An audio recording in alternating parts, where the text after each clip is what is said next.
Rabu 9 Desember 2020, calon wali kota nomor urut 1 Muhammad Ramdan Pomanto ikut menyalurkan hak pilihnya di TPS 01, Kelurahan Maricaya Selatan, Kecamatan Mamajang.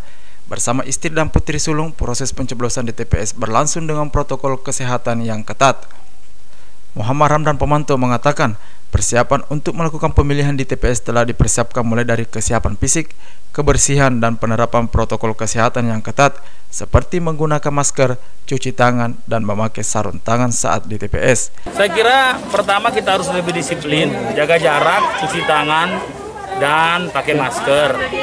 Kemudian yang berikutnya adalah tentunya kita semua dari rumah itu memang sudah harus steril ya, supaya kita tidak punya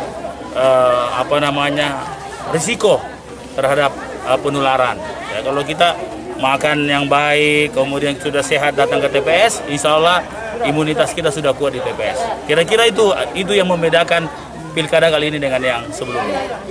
Sementara itu, calon wali kota Makassar nomor urut 3, Samsur Rizal, juga ikut melaksanakan pemilihan di TPS 019 Kelurahan Balangbaru, Kecamatan Tamalate, dengan penerapan protokol kesehatan yang ketat. Akan tugas dan kewajiban sebagai warga negara dalam hal pemilihan wali kota Makassar, dan alhamdulillah dari apa yang kita lihat di sini so far bagus, semuanya jalan dengan baik, tetap memperlihatkan melaksanakan protokol kesehatan, dan tentunya kita harapkan cuaca juga bisa mendukung sehingga partisipasi masyarakat bisa tinggi, bisa banyak yang datang, dan terutama sekali mohon kepada semua masyarakat Kota Makassar untuk menggunakan hak pilihnya, berjuang mendapatkan pemimpin terbaik, jangan sekali-sekali golput, dan jangan terpengaruh pragmatisme, jangan terpengaruh uang dan lain-lain.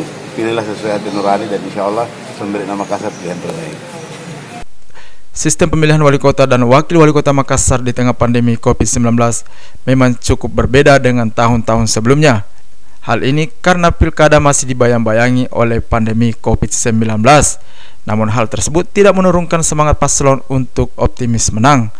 Ira, Fajar TV, Fajar Radio melaporkan.